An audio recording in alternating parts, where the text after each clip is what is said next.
Okay, welcome back. This episode we're going to talk about the electrical setup. So basically our power and how we powering up the track. So you've seen my previous episode of the track plan itself.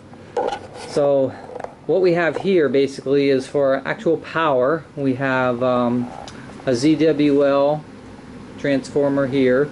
We've got a ZWC, which is connected to 480 watt power bricks. And then we have another ZWL over here. So plenty of power, but we're going to use these three transformers for everything, for track power, for accessory power, for lighting, etc. So there's more than enough power between these three transformers.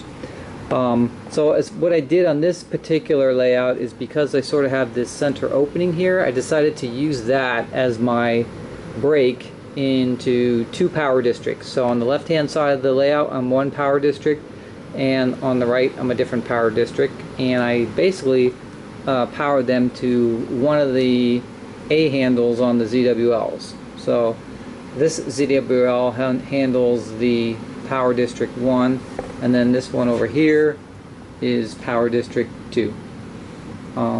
The reason I wanted all this was because I have so many accessories that require different voltages, that between the four handles on each of these ZWs I'll have a lot of different voltages I can permanently set, and then all the accessories, when I turn them on and off, will run at their correct voltages. So I did again put these power feeds in the front of the layout here, and then I have some power feeds in the back, and then I have some over on the side here right before you kind of go up the grades. And so there's about maybe 6 or 8 power feeds for the whole thing, which is plenty. So I've ran test meter across everything, and there's 18 plus volts all the way around, no matter where you are on the layout, so everything should be good. One thing I did do is I did not wire these switches separately, so these switches are powered by the track. They don't take up much power with the little LEDs, and of course they're only momentary power being drawn from them when you're actually flipping the switch. So I decided, based on the size of the layout, even though I have about 22 switches, that's still plenty of power, and I didn't need to actually run separate wires. There was no reason for it. And it is kind of nice, because when you flip on the switch, if I flip on the switch on the ZW here for Power District 1, you can see the lights will light up here for the switches. So I actually know this side's actually powered up. And then the same thing for the other side over here. If I power that one on, and then you can see on the other side over here all the switches light up, so I know that everything's getting track power now. So basically what I did is, for each of these ZWs I have here, if I go down below, you can see I wired each of the handles to one of these distribution blocks. So I've got 4 blocks for each ZW. So this is the one for the ZWL here on the right. You can see there's my 4 power bricks for my ZWC, and over here are the 4 blocks that go with that. These happen to be 24 port blocks, because this one's basically going to be powering all the accessories and the lighting and everything else. And then over here I have another set of blocks, and this goes to the other ZWL.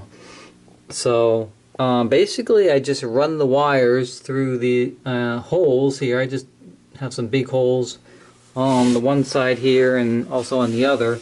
I just run the wires through to these distribution blocks, and they just go out to the accessories or lights or whatever I'm trying to power. So pretty simple.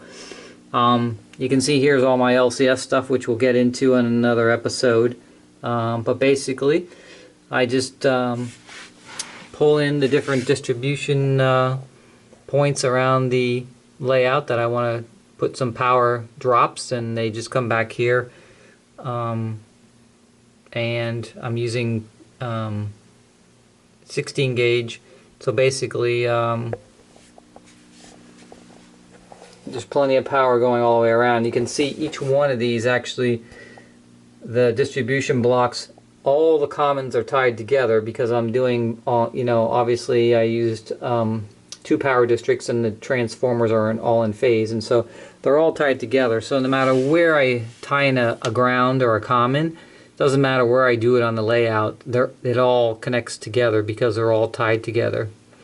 And then at the top here you can see I have 2 990 controllers. This one is just the controller with the charging base. I don't have the, you know, anything hooked up to it because it's on the same channel as the base over here. So both controllers can control the layout, and they're tied together again from all the ZWs are tied here to the common on the legacy base. So pretty much everything's tied together. You know, I did very sort of clean connections. You probably can't see them too well on the back here, but I used round connectors, made sure they were all tight, and everything's pretty clean. So, and again, everything, I don't know if you remember this from my previous video, but everything is tied to these switches right here, these main power switches. So by turning these 2 off, all power to the layout gets immediately eliminated. And again, if I'm on the inside of the layout, there's a power switch over here, so I can turn off whether I'm inside or outside the layout. If I have to quickly turn off all power, I do. And when I leave the room at the end of the day, I also flip those 2 switches, so there's nothing left on when I leave the room, basically. So everything's powered off. I don't have to worry about something accidentally being on and maybe then something overheating and something happening. So I'll have full control with these 3 transformers, with those 4 different channels per transformer to adjust voltages for all my different things I need. And again, only the 2 outside A handles on the ZWLs are actually powering the track at the full 18 volts. Otherwise, all the other ones are going to be used for different purposes.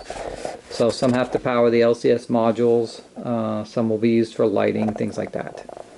But that's basically it. You know, the connections underneath the track for the power drops, I did solder them to the tabs. I decided not to use those connectors because they were kind of loose, and as I was putting the track down they would become loose and pop off, and I didn't find it very, the ones that come with the Lionel terminal track sections, I didn't find them very reliable, so I decided to just solder all the way around. So everything's soldered, and then they are 1 single wire running back to these distribution blocks you saw underneath the control table here. And that is basically my my power setup for this layout. So the next video episode we'll have will be on the actual LCS setup. I'll be doing a couple of custom things with that, so that'll be a lot longer video, and we'll get into all kinds of things like how to control different types of accessories, operating track sections, lighting, etc. And also the Wi-Fi system, the LSU module program, and then how it all hooks up with the iPad, etc. So that's going to be quite a long episode. I'm in the middle of that right now, but for right now, that's just our main track power. So again, 2 power districts separated out, 2 handles, 1 on each ZWL, powers each side, and about 6 to 8 power drops around the layout to make sure that there's 18 volts consistently around the entire layout no matter where it is. And that's it. So stay tuned for the next episode.